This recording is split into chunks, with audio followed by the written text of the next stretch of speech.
नमस्कार, मैं चित्रलेखा स्वागत करती हूँ आप सभी का अपनी आज की क्लास में। वेरी वेरी गुड इवनिंग सभी को। कैसे हैं आप लोग? मैं आशा करती हूँ कि आप सभी स्वस्थ हैं और आप सभी की पढ़ाई भी बहुत अच्छी चल रही होगी। चलिए तो स्टार्ट करते हैं हम अपने आज के थिंकर। तो आज के जो हमारे थिंकर हैं वो हैं पियरे बोर्दू। ठीक है, आज हम पियरे बोर्दू के बारे में पढ़ेंगे, इनके महत्वपूर्ण कॉन्सेप्ट जानेंगे और इनकी बुक्स जानेंगे। ठीक है, चलिए तो ध्यान रखिएगा, सबसे पहले इनका जन्म डेगविन्स फ्रांस में हुआ था।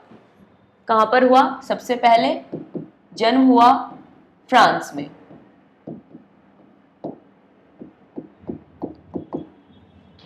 ठीक है, नेक्स्ट इन्हें ना उत्तर संरचनावादी पोस्ट स्ट्रक्चरल थिंकर भी कहा जाता है। उत्तर संरचनावादी, अभी बताती हूं कि उत्तर संरचनावादी है क्या। इन्हें उत्तर संरचनावादी थिंकर भी कहा जाता है। जैसे संरचनावादी स्ट्रक्चरल जो थिंकर थे उन्होंने बताया कि भाई एक चीज के ना जैसे कि दो पहलू होते हैं, या हम जैसे अगर हमें दिन का अनुभव करना है तो हमें रात का अनुभव होना चाहिए। अगर हमें क्या करना है, हमें ब्लैक को देखना है तो हमें व्हाइट को पता होना चाहिए, तभी हम एहसास कर पाएंगे। ये बताया संरचनावादियों ने कि भाई एक सिक्के के एक तरीके से दो पहलू हैं। अगर हमें ईस्ट का पता है तभी हमें वेस्ट का पता होगा, नॉर्थ का पता होगा तभी हमें साउथ का पता होगा। लेकिन उत्तर संरचनावादी जो है वो कहते हैं नहीं भाई, सिर्फ दो चीजों से कुछ नहीं होता, कोई चीज मिडिल की भी होती है। जैसे ठंडा पानी, गर्म पानी, गुनगुना पानी भी होता है। जैसे सुबह होती है, शाम होती है, सुबह होती है, रात होती है, इनके मध्य शाम भी होती है, तो शाम का भी पता होना चाहिए। जैसे भाई ब्लैक होता है, व्हाइट होता है, उसके मध्य ग्रे कलर भी आता है, उसका भी बोध होना चाहिए। इसी चीज को बताया किसने, किन लोगों ने? उत्तर संरचनावादियों ने। तो इन्होंने एक तरीके से मिडिल चीज को बताया। ठीक है, अब यही कॉन्सेप्ट वो सोसाइटी पर लागू करेंगे, आगे हम जानेंगे इसके बारे में। अच्छा, इन्होंने एक सिंबॉलिक वायलेंस को बताया था, प्रतीकात्मक हिंसा। सामाजिक एजेंट पर उसकी मिली भगत से की गई हिंसा, उसे कहते हैं हम प्रतीकात्मक हिंसा। एक इनका कॉन्सेप्ट था प्रतीकात्मक हिंसा।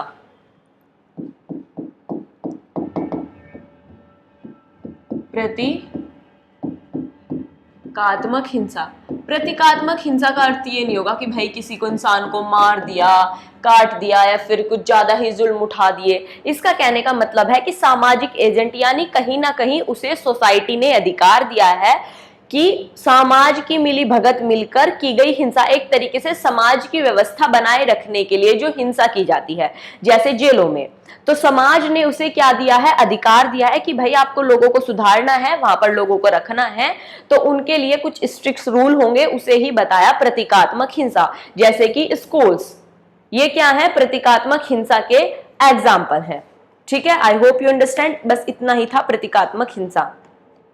नेक्स्ट, एक ध्यान रखिएगा, पोस्ट मॉडर्निज्म क्या है?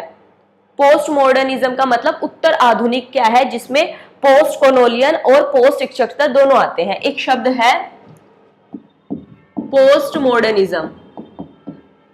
मॉडर्नाइजेशन के बाद मॉडर्निज्म, इसमें दो चीजें आएंगी। एक तो पोस्ट कॉलोनियल, कॉलोनियल का मतलब कॉलोनियलिज्म समझते हैं आप? कॉलोनियलिज्म का मतलब होता है जब कॉलोनी थी, जैसे कि उपनिवेशवाद था, जब देश गुलाम थे, जैसे भारत गुलाम था, उसे कहा गया उपनिवेशवाद। उपनिवेशवाद के बाद का चरण उसे कहा गया उत्तर उपनिवेशवाद। और पोस्ट स्ट्रक्चरल, यहाँ पर उत्तर संरचनावाद, पोस्ट स्ट्रक्चरल, ये दोनों आएंगे किसमें? पोस्ट मॉडर्निज्म में। इनको थोड़ा ध्यान रखिएगा, बस ऐसे ही मैंने बता दिया, ये वाला हालांकि पूछा नहीं जाएगा। नेक्स्ट, अब जानते हैं सांस्कृतिक पुनरुद्धान या फिर कल्चरल रिप्रोडक्शन क्या है। ये इनका कॉन्सेप्ट महत्वपूर्ण है, ये पूछा जाता है। कल्चरल रिप्रोडक्शन, कल्चरल रिप्रोडक्शन, इसे हिंदी में कहेंगे सांस्कृतिक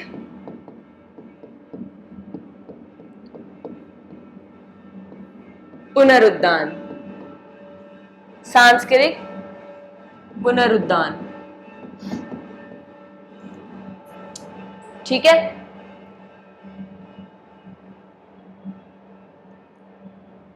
पुनरुत्पादन, इसे कहेंगे पुनरुत्पादन,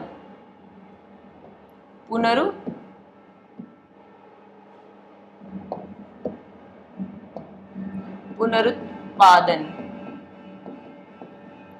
सांस्कृतिक पुनरुत्पादन। ठीक है, अब समझो ये क्या है।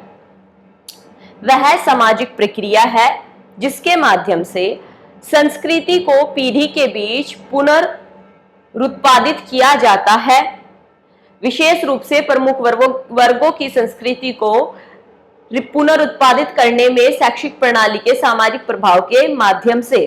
देखो, कुल मिलाकर सांस्कृतिक पुनरुत्थान यानी सांस्कृतिक रिप्रोडक्शन का मतलब ये है, जैसे भाई हमने जो चीजें सीखी, हमने अपने बड़ों से सीखी, अपने माता पिता से, हमारे माता पिता ने जो चीजें सीखी अपने दादा दादी से, तो जो ज्ञान, जो संस्कृति, जो वैल्यूज, जो रेगुलेशन एक पीढ़ी से दूसरी पीढ़ी में स्थानांतरण हो रहे हैं, जा रहे हैं, वही क्या कहलाएंगे? Cultural reproduction. ठीक है, इसी चीज को उन्होंने सांस्कृतिक पुनरुत्थान बताया कि भाई चीजों का एक पीढ़ी से, ज्ञान का, रूल्स का, रेगुलेशन का, संस्कृति का एक पीढ़ी से दूसरे पीढ़ी में जाना ही सांस्कृतिक पुनरुत्थान है, कल्चरल रिप्रोडक्शन है। ठीक है, अब इन्होंने रिश्तेदारी को बताया था कि भाई दो तरीके की रिश्तेदारी होती है, एक तो होती है व्यवहारिक यानी प्रैक्टिकल रिश्तेदारी, एक होती है आधिकारिक रिश्तेदारी। को भी इन्होंने दो तरीके से बताया कि भाई हमारी ना दो तरीके की रिश्तेदारी, एक व्यवहारिक रिश्तेदारी और दूसरी जो रिश्तेदारी होगी आधिकारिक। व्यवहारिक रिश्तेदारी कौन सी होगी? जो हमारे बहुत क्लोज रिश्तेदार होते हैं, जैसे भाई साहब, गइए जीजा जी, ये कैसी रिश्तेदारी है? हमारी जमाई साहब वाली क्लोज रिश्तेदारी है। आधिकारिक रिश्तेदारी होगी कैसी? जो दूर दूर के रिश्तेदार, जिनसे हमारा कोई इतना ज्यादा संबंध नहीं होता, जिनसे भाई क्लोज वाली, जो हमारे हर सुख दुख में, हर त्योहार में हमारे पास है, जैसे बुआ, मामा, जीजा, फुप्पा, ये सब क्या है? व्यवहारिक रिश्तेदारी है। आधिकारिक रिश्तेदारी दूर से, जिनसे हम सिर्फ औपचारिकता की, कभी हाय हेलो 6 महीने में कर लिया, हाँ जी आप ठीक है, हम भी ठीक है, बाल बच्चे बढ़िया जी, बढ़िया एकदम, हम मस्त, आप मस्त, लो मजे, ये क्या है? एक तरीके से ये बताया उन्होंने आधिकारिक रिश्तेदारी। अच्छा, इसी के साथ साथ उन्होंने ना कल्चरल कैपिटल को भी बताया था। जैसे ये बताया उन्होंने कल्चरल रिप्रोडक्शन, इसी तरह उन्होंने कल्चरल कैपिटल को भी बताया था। कल्चरल कैपिटल क्या है? जैसे आपने समझा भी, कल्चरल रिप्रोडक्शन क्या है, मतलब भाई जो ज्ञान है, जो वैल्यूज है, एक पीढ़ी से दूसरी पीढ़ी में जाना। कल्चरल कैपिटल का मतलब होता है जो हमने चीजें सीख ली, रूल सीख लिए, स्किल सीख ली, वैल्यूज सीख ली, नॉलेज सीख ली, वो होगी हमारी कल्चरल कैपिटल। या कैपिटल का मतलब पूंजी, एक तरीके से सांस्कृतिक पूंजी की। भाई जैसे अगर मेरे दादाजी को, देखो मेरे दादाजी को पिस्टल चलानी आती थी बहुत अच्छे से, ठीक है, तो वही चीज उन्होंने मेरे फादर को सिखाई, मेरे पापा को बहुत अच्छे से चलानी आती है, वही मेरे भाई को भी बहुत अच्छे से चलानी आती है। तो ये क्या है? एक तरीके से जो मेरे भाई में आके जनरेट हो गई, मेरे दादा से चली आ रही है, ये मेरे भाई की क्या होगी? कल्चरल पूंजी हो गई, कि भाई उसके पास वो चीज सेव हो गई। ठीक है, तो इसी चीज को कल्चरल कैपिटल कहा पियरे बोर्डू ने, कल्चरल कैपिटल। कल्चरल कैपिटल, अब कल्चरल कैपिटल उन्होंने 3 प्रकार की बताई, कौन कौन सी ये देख लेते हैं। कल्चरल कैपिटल को मैं सीसी लिख रही हूं, ठीक है। कल्चरल कैपिटल समझ में आ गया, कल्चरल रिप्रोडक्शन समझ में आ गया, क्या चीज है? टर्म्स हैं, ये उनके कॉन्सेप्ट हैं, एक एक लाइन के हैं, इजीली समझ जाओ। डायरेक्ट यहीं से बनेगा, क्वेश्चन बनेगा कि कल्चरल कैपिटल क्या है, या फिर कल्चरल कैपिटल का कॉन्सेप्ट किसने दिया, कल्चरल रिप्रोडक्शन क्या है, या तो इसका उदाहरण पूछ लेगा, या फिर पूछ लेगा ये किसके द्वारा कॉन्सेप्ट दिया गया।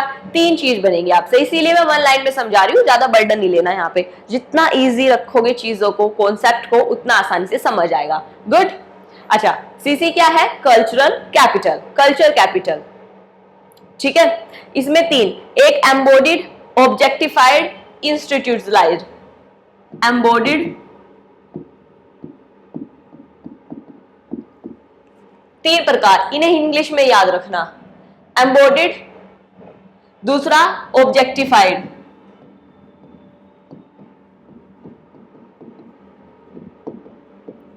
ऑब्जेक्टिफाइड, अंत में आएगा इंस्टीट्यूशनलाइज्ड।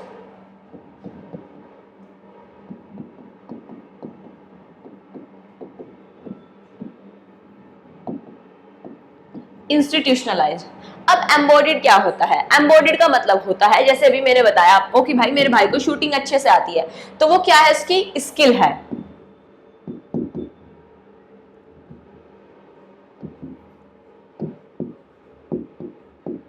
वो क्या है? उसकी स्किल है। अगर किसी के फादर, जैसे आपने सुना होगा भाई कथक घराना, लखनऊ घराने से कथक के, और ये घराना वो घराना, यानी उनकी पीढ़ी दर पीढ़ी वो डांस क्या है, एक पीढ़ी से दूसरी पीढ़ी में हस्तांतरित किया जा रहा है। तबला वादक हो, इंस्ट्रूमेंटल म्यूजिकल हो, ठीक है, ये एक पीढ़ी से दूसरी पीढ़ी में सिखाया जाता है। तो इसे क्या कहेंगे? हम स्किल कहेंगे, टैलेंट कहेंगे। ये क्या है? एम्बॉडिड। ऑब्जेक्टिफाइड का मतलब होता है, जैसे कि भाई जब मेरे पिता ने मेरे भाई को पिस्टल चलानी सिखाई, तो ये तो है नहीं उन्होंने लकड़ी की पिस्टल से सिखाई होगी, ओरिजिनल पिस्टल तो होगी ना। तो वो क्या है? टूल है। जिन चीजों को सीखने के लिए जिन चीजों की जरूरत होती है उसे कहेंगे हम ऑब्जेक्टिफाई, यानी टूल्स। भाई पिस्टल चाहिए, कारतूस चाहिए, मैगजीन चाहिए, कोई निशाना चाहिए, कोई प्लेस चाहिए, वो सब क्या आएंगे? एक तरीके से टूल्स में। इंस्टीट्यूशनलाइज का मतलब क्या है? अब भाई ऐसा थोड़े होगा वो पिस्टल होगी कि भाई इलीगल तरीके की होगी, या फिर हो सकता है क्या पता मेरे पिता के पास उसका लाइसेंस होना चाहिए, टूल्स का मतलब जो बंदूक है उसका लाइसेंस होना चाहिए। और अगर ऑफिशियल है तो भाई जो शूटर होते हैं उनके पास सर्टिफिकेट भी होता है कि हाँ भाई क्योंकि इनको चलानी आती है इसलिए इनके पास सर्टिफिकेट भी है। या फिर अगर म्यूजिशियन है तो वे कई बार पीएचडी भी करते हैं। म्यूजिशियन जो होते हैं, अगर किसी ने म्यूजिक के क्षेत्र में पीएचडी करनी हो तो वो इंस्टीट्यूशनलाइज्ड मतलब किसी संस्थान द्वारा उसे मान्यता प्राप्त है, उसे हम क्या कहेंगे? इंस्टीट्यूशनलाइज्ड। यहां पर हम कह सकते हैं कोई डिग्री, कोई सर्टिफिकेट, ये इसके एग्जाम्पल। या तो ये तीन पूछे जाएंगे कौन से इनमें से नहीं है, या कौन सा एक पार्ट है, या इनमें से ये एग्जाम्पल की स्किल किस में आएगा, टूल्स किस में आएगा, डिग्री किस में आएगा, और कल्चरल कैपिटल के कितने पार्ट होते हैं, इनमें से कौन से नहीं होते, या इस प्रकार प्रश्न बन सकता है। ठीक है, इतना समझ आया? गुड। नेक्स्ट, अब उनका नेक्स्ट कॉन्सेप्ट है रिफ्लेक्सिव सोशियोलॉजी। हेडिंग डालिए नेक्स्ट,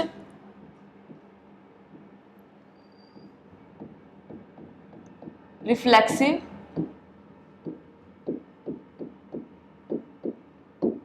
सोशियोलॉजी। रिफ्लेक्सिव सोशियोलॉजी जान लेते हैं। अब रिफ्लेक्सिव सोशियोलॉजी क्या है, सुनिएगा ध्यान से।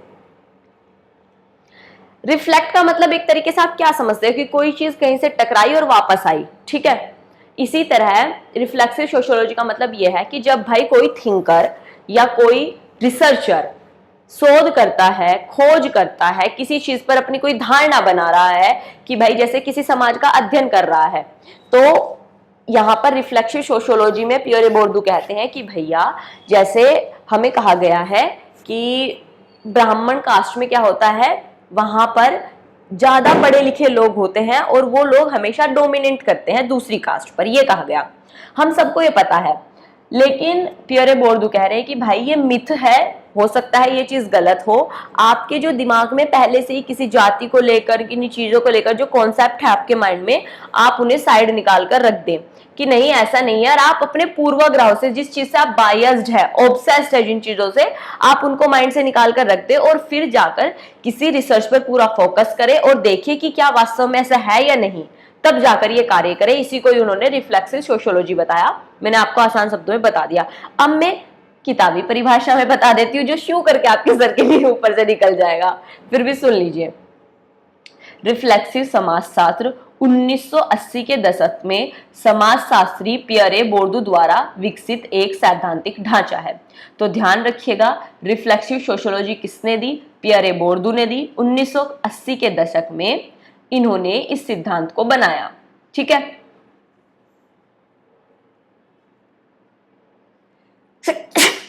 सॉरी, एक्चुअली मेरी तबीयत डाउन है इसीलिए मुझे स्नीजिंग होनी है, सॉरी।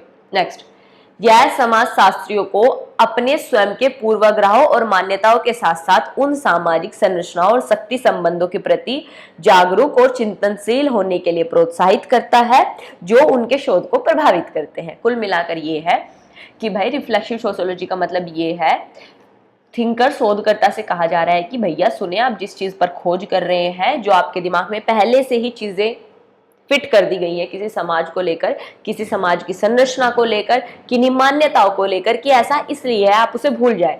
जैसे अगर हम बात करें कि भाई फ्यूनरल यानी किसी की मृत्यु हो जाती है, अगर सपोज करो कुछ लोग इस चीज पर अध्ययन कर रहे हैं कि जब लोगों की मृत्यु के बाद फ्यूनरल क्यों मनाया जाता है, तो हम देखते हैं कि भाई इसलिए मनाया जा रहा है कि भाई वो मतलब 13 दिन तक उनको स्वर्ग मिलेगा और वहां पर लोगों को जाना है, उसके बाद उनकी पूरी प्रक्रिया होगी ताकि उनका पुनर्जन्म ना हो, उनको स्वर्ग मिल जाए, उनके बच्चे उनको याद रखें, हमें तो यही बताया जाता है। तो थिंकर कह रहे हैं यहाँ पर पियरे बोर्डू कि भाई रिसर्चर तू रिसर्चर ही है, जो तुझे समाज ने बताया बकवास है, ऐसा नहीं है, जाके खुद देख ऐसा क्यों है।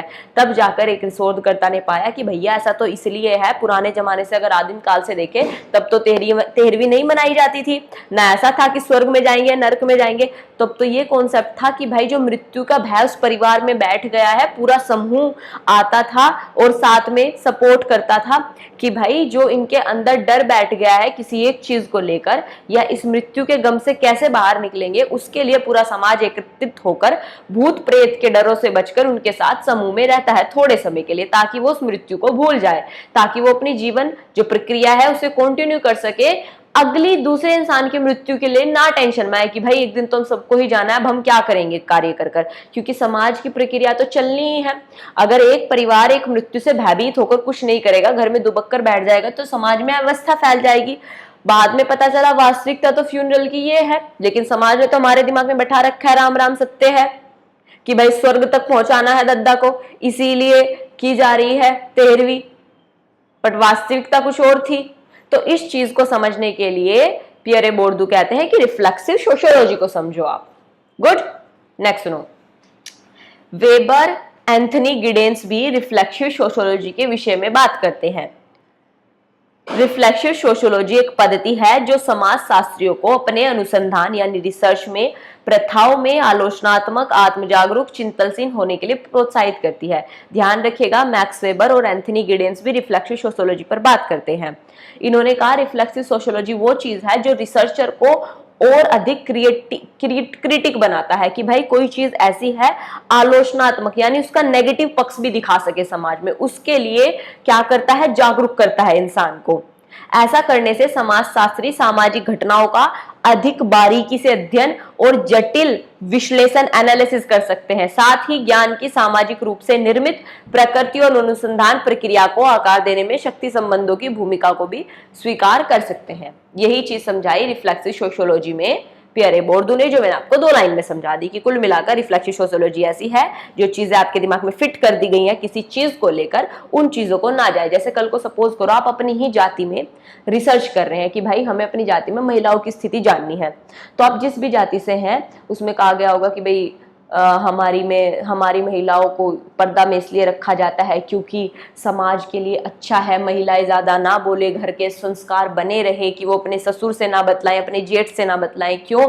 क्योंकि औरतों का बोलना घर में अच्छा नहीं होता है, माना जाता है लक्ष्मी रूठ कर चली जाती है और समाज में व्यवस्था तभी बनी रहेगी अगर महिला पर्दा प्रथा में रहेंगी।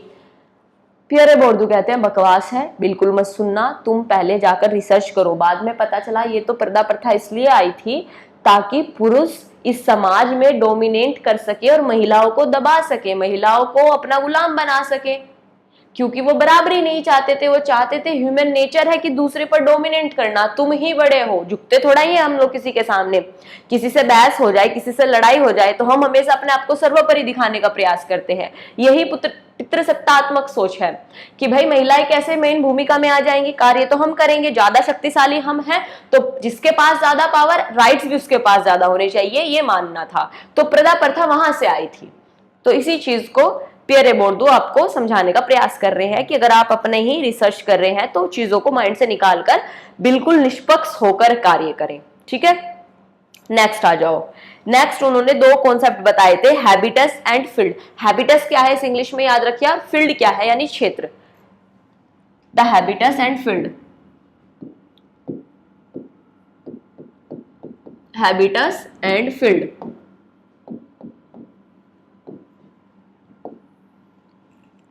हैबिटस एंड फील्ड, देखो हैबिटस जो क्या है, फील्ड एक क्या है, प्रैक्टिस थ्योरी है, अभ्यास सिद्धांत है। और जो हैबिटस है ना, एग्जिट इन माइंड, हैबिटस जो है दिमाग में रहता है, ठीक है, और जो दिमाग के बाहर की चीजें हैं उसे फील्ड कहते हैं। हैबिटस क्या है, ये हैबिटस एंड फील्ड मतलब ये एक अध्ययन का सिद्धांत है, अध्ययन पद्धति है। अध्ययन पद्धति मतलब रिसर्च करने की एक पद्धति है जिसे हम कहते हैं अध्ययन पद्धति। हैबिटस क्या है, एग्जिस्ट इन माइंड, ये कहां, मन में, दिमाग में रहता है हैबिटस। जो हमारे दिमाग में चीजें होती हैं उसे हैबिटस, और दिमाग के बाहर की जो चीजें होंगी उसे हम फील्ड कहेंगे। आउटर माइंड या माइंड के बाहर का जो क्षेत्र होगा उसे हम कहेंगे फील्ड, ठीक है। अब देखो, समझते हैं अब पूरे शब्दों में हैबिटस को और फील्ड को।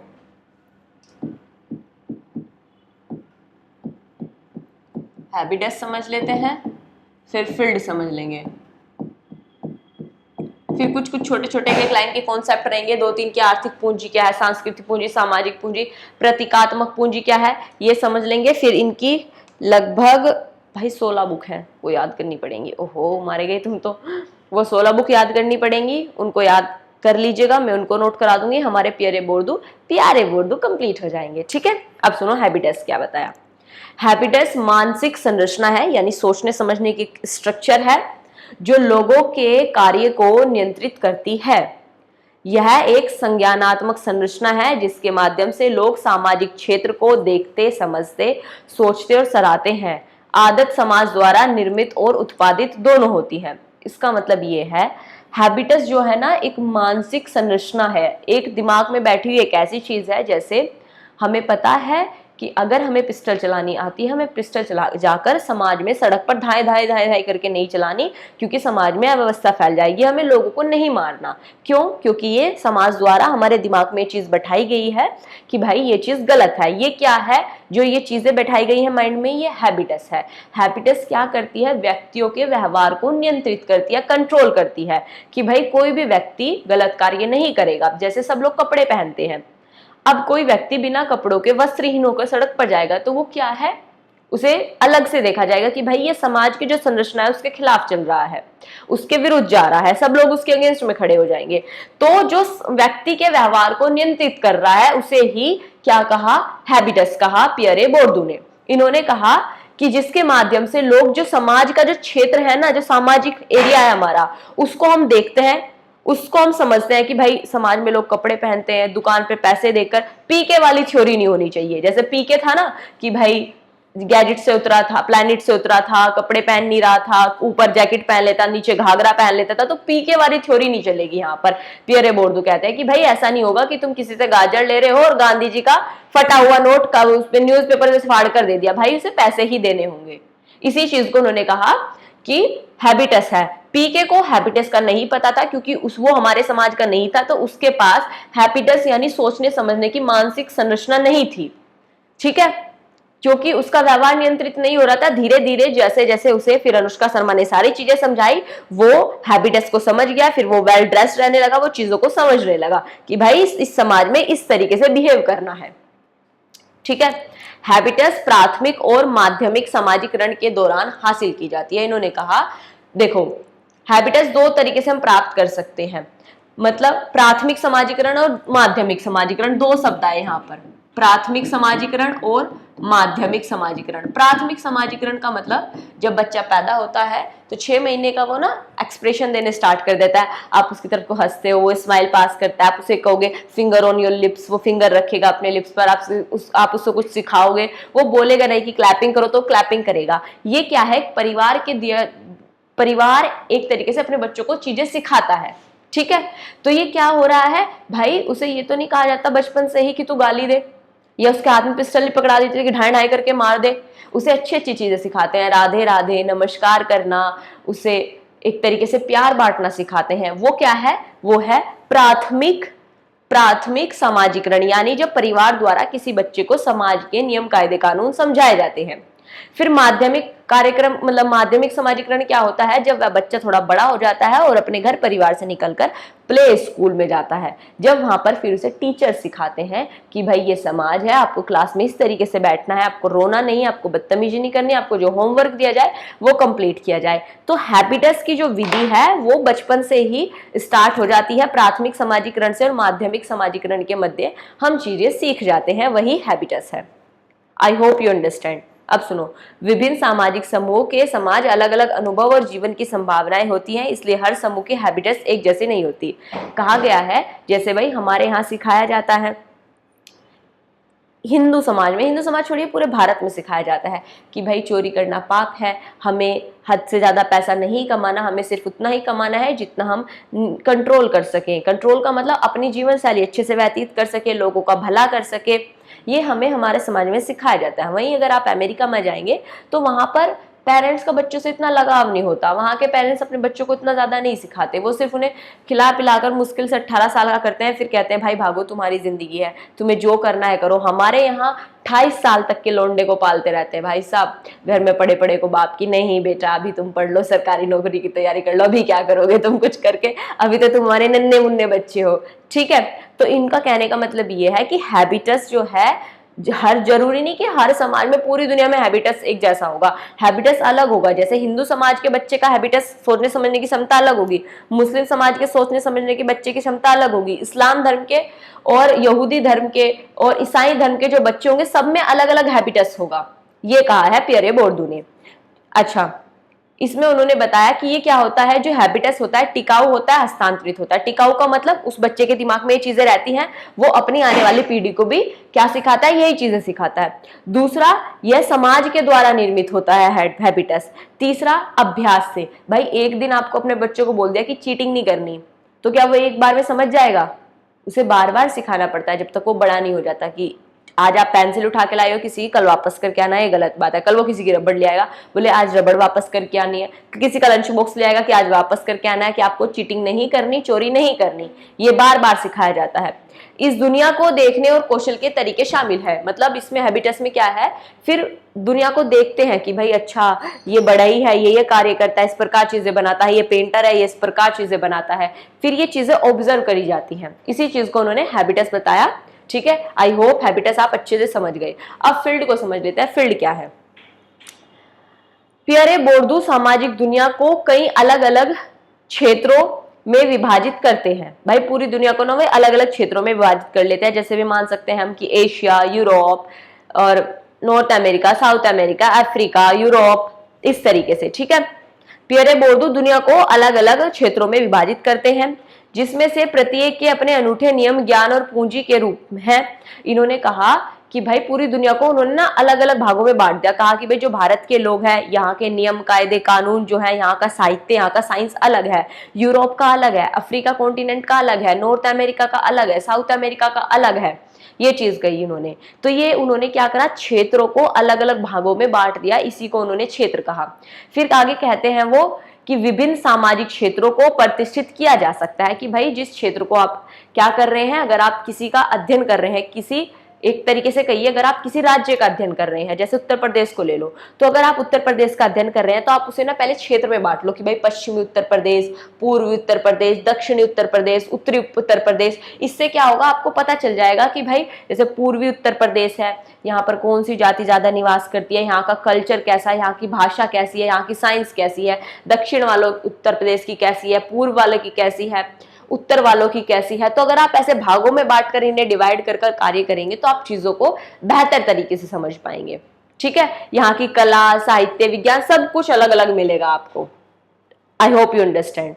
नेक्स्ट, इन्होंने बताया डोक्सा क्या है। डोक्सा वे नियम जिसका हम किसी विशेष क्षेत्र में कार्य करते समय पालन करते हैं। डोक्सा का मतलब ये होता है कि कुछ रूल्स ऐसे होते हैं जब हम रिसर्च कर रहे हैं कि भाई हमें इन रिसर्च का पालन करना है, मतलब रूल्स का पालन करना है। जैसे अगर हम किसी आदिवासी क्षेत्र में जा रहे हैं रिसर्च के लिए, तो हम वहां जाकर उनके घरों को नहीं तोड़ेंगे, उनसे ये नहीं कहेंगे भाई तुम नंगू पंगू को क्यों घूमते हो, तुम इन लकड़ियों के घरों में क्यों रहते हो, आप पेड़ों पे क्यों रहते हो, आप भाई ये धनुष बाण से क्यों शिकार करते हो, आप बंदूक क्यों नहीं चलाते। तो कुछ नियम कायदे कानून होंगे कि भाई उनकी संस्कृति को नष्ट नहीं करना, उन पर जबरदस्ती अपनी आधुनिकता नहीं थोपनी, ये पहले ही चीजें सिखा दी जाएंगी। ठीक है, इसी चीज को कहते हैं डोक्सा।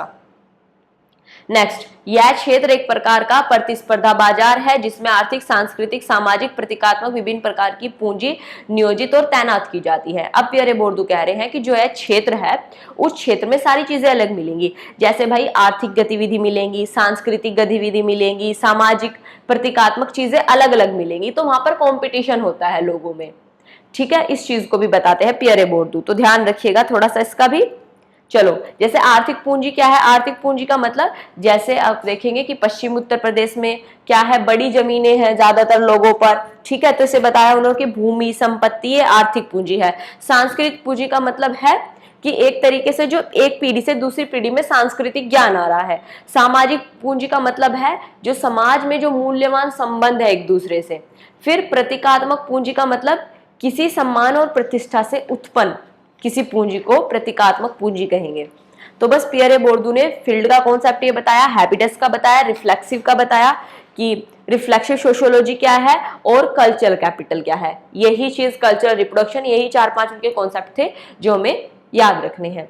अच्छा, इनकी ना 16 बुक हैं, अब इनको थोड़ा लिख लेते हैं फटाफट से।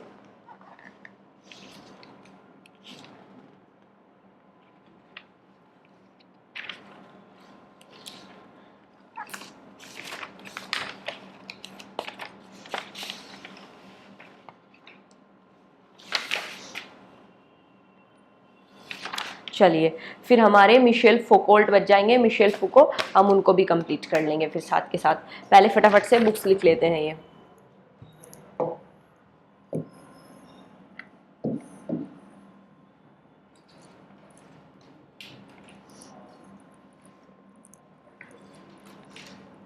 चलिए, द लॉजिक ऑफ प्रैक्टिस,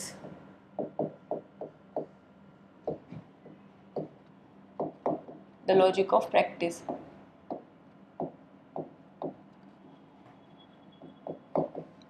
1980 की बुक है। Next, the academic man,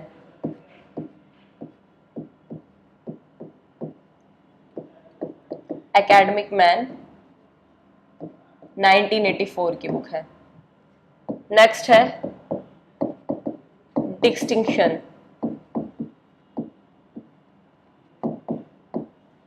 A social critique of judgement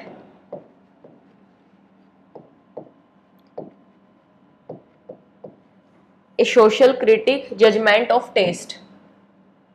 ये यहां से शब्द अपने आप से ही मिट जा रहे हैं, उसको थोड़ा ध्यान रखिएगा स्पेलिंग का।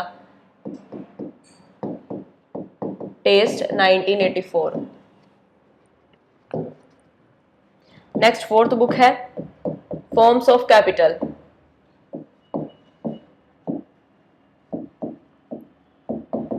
Forms of capital 1986।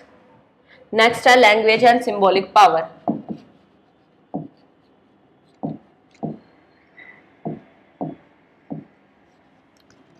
And symbolic power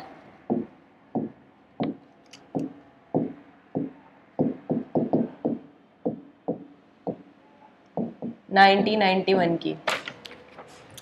next याद रखिएगा the political ontology,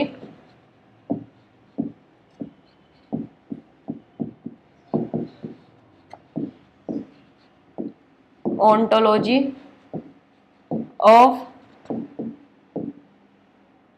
Martin Heidegger 1991। Next है the love of art, the love of art 1991 की है ये भी। नेक्स्ट है प्रैक्टिकल रीजनिंग,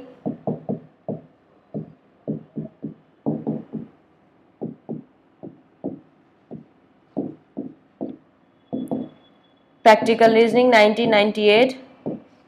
नेक्स्ट है state nobility, state nobility, elite school in the theory of power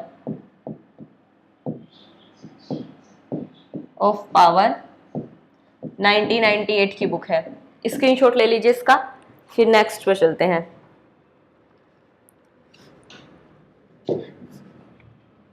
next book है 10th weight of world, weight of the world,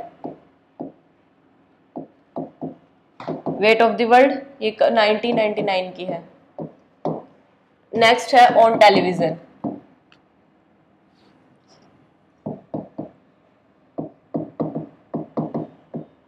ये भी 1999 की है। नेक्स्ट है एक्ट्स ऑफ रेजिस्टेंस, 1999 की है। नेक्स्ट है an invitation of reflexive sociology,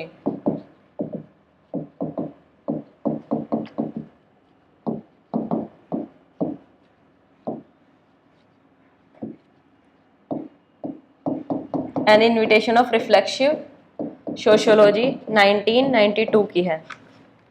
next है the craft of sociology,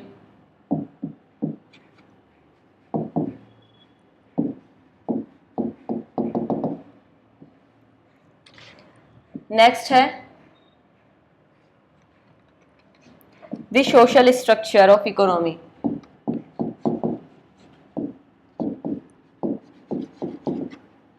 the social structure of economy.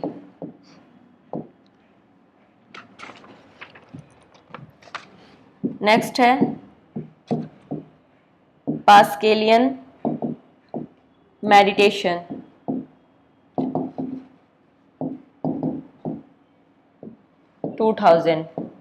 ये 2005 की है। ओके, स्क्रीनशॉट ले लीजिए। फिर चलते हैं हम अपने नेक्स्ट थिंकर की ओर, जो है मिशेल फूको। अच्छा, इनकी भी 13 बुक है। सबसे पहले हम इनकी बुक ही नोट कर लेते हैं। थिंकर है Michel फुकॉल्ट,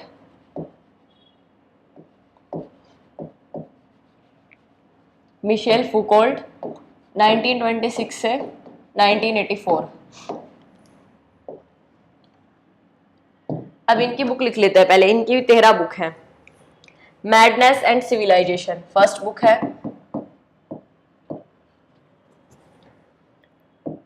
madness and civilization. –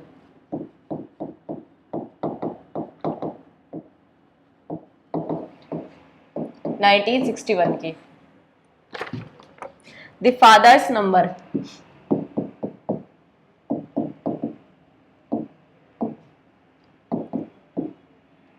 The father's no 1961। Next है the birth of the clinic,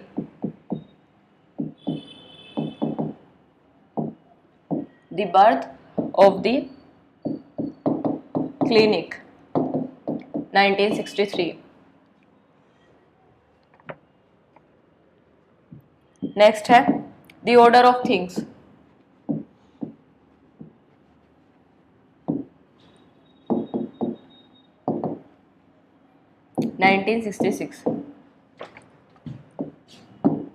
next है the archaeology of knowledge,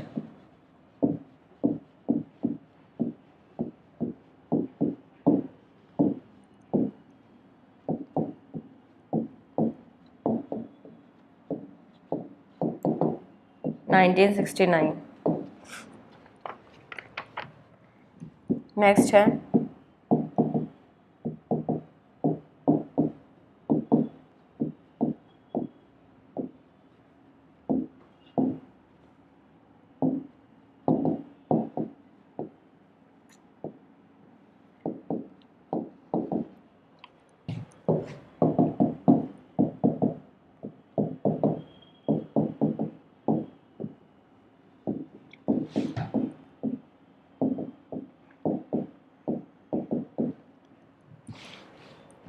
screenshot ले लो इसका भी। नेक्स्ट है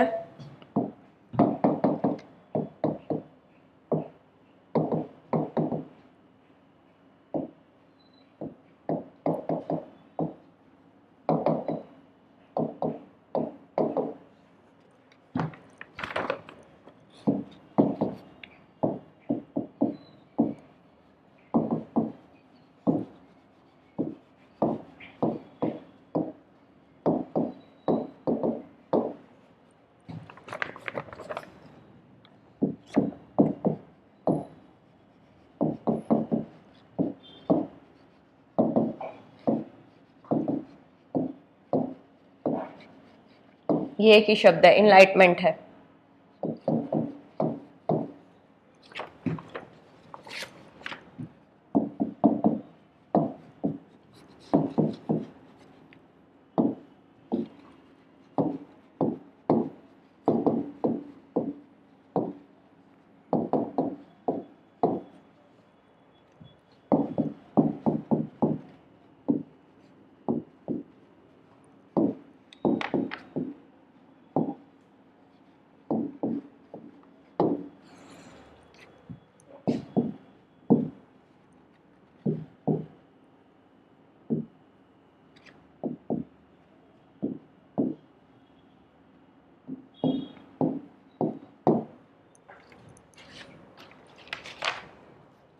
चलिए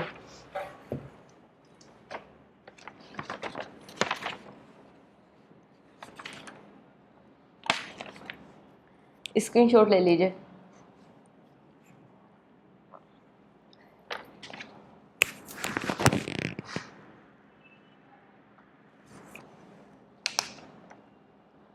चलिए, इनका एक ही कॉन्सेप्ट है, वो भी सबसे ज्यादा महत्वपूर्ण है, पावर को लेकर। इन्होंने बताया कि पावर क्या है, इन्होंने 3 तरह की पावर बताई। और पावर करती क्या है?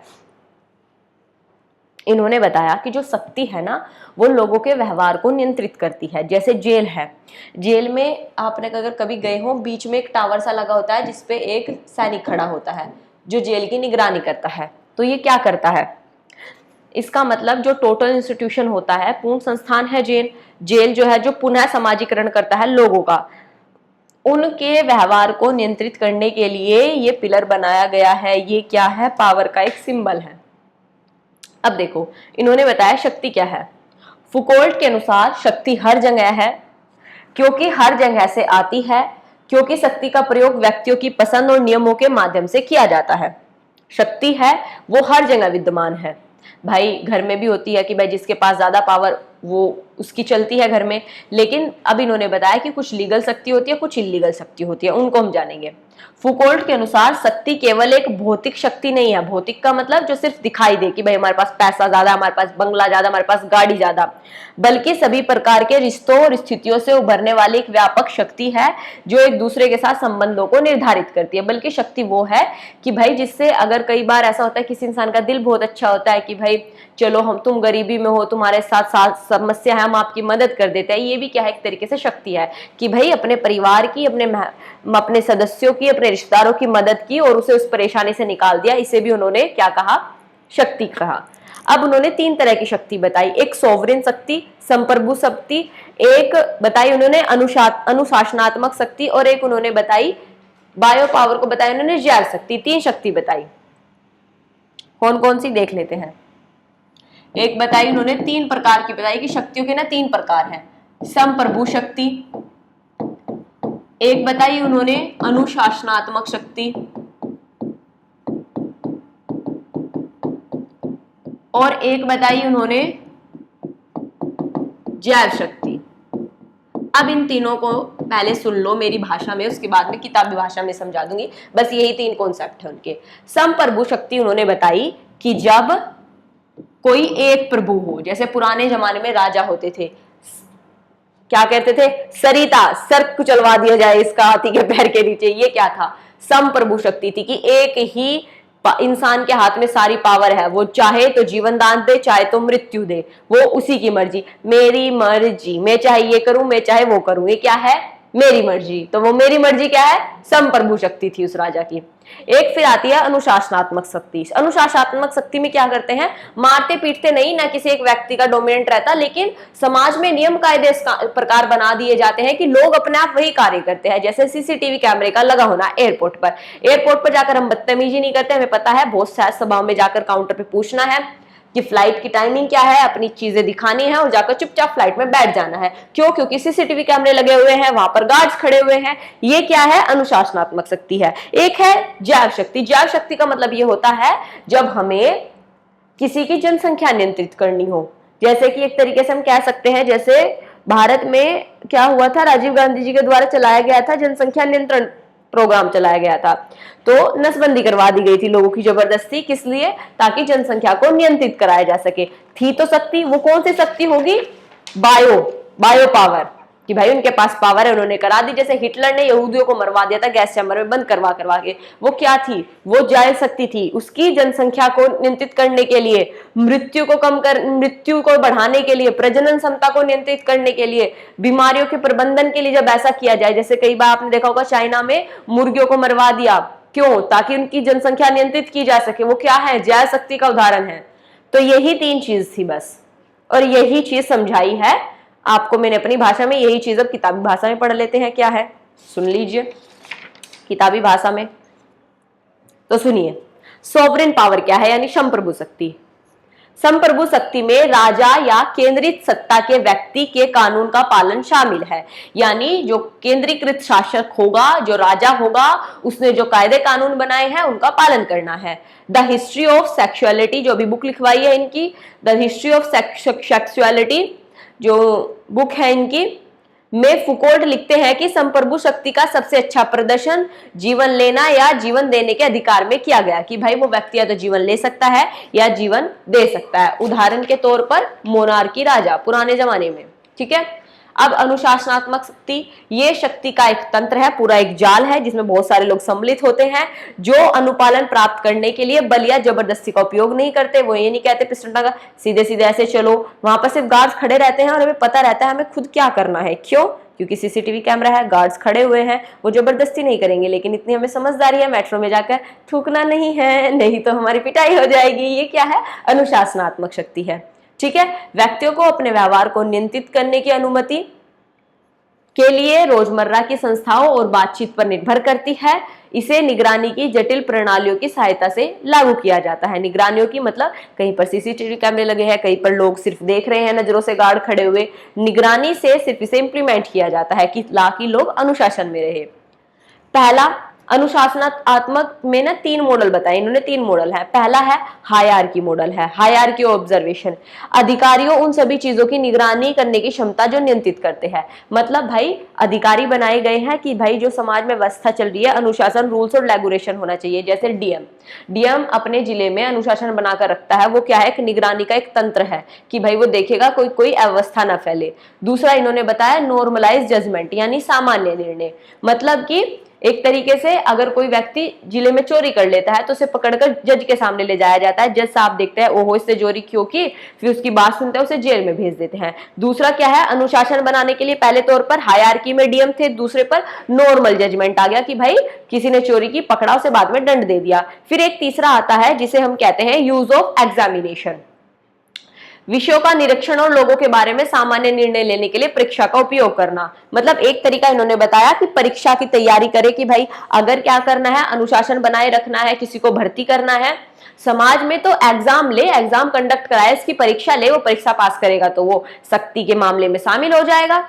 ये चीज उन्होंने बताई। बायो पावर मैंने आपको बता दिया कि बायो पावर क्या है। एक तकनीक है जिसके द्वारा आबादी का प्रबंधन किया जाता है। अनुशासनात्मक शक्ति के कुछ पहलू हैं, जैसे कि इन्होंने बताया कि बायो पावर में जन्म, मृत्यु, प्रजनन, बीमारियों को प्रबंधन करना है।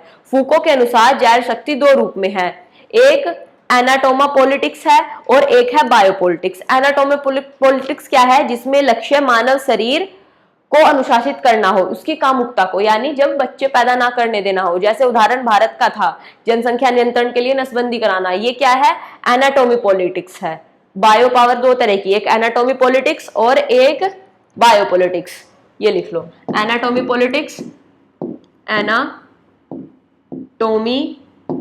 पॉलिटिक्स और एक बायोपॉलिटिक्स। तो एनाटोमी पॉलिटिक्स और बायोपॉलिटिक्स क्या होगी? एनाटोमा पॉलिटिक्स में क्या होगा भाई? जब सेक्सुअल जो पावर होती है किसी की, सेक्सुअल क्षमता, कामुकता जो होती है, उसको कंट्रोल किया जाता है। और बायोपॉलिटिक्स में क्या होता है? जिसका उद्देश्य जनसंख्या वृद्धि, स्वास्थ्य, जीवन प्रत्याशा आदि को नियंत्रित एवं विनियमित किया जाता है। इसमें तो सिर्फ क्या हो रहा है?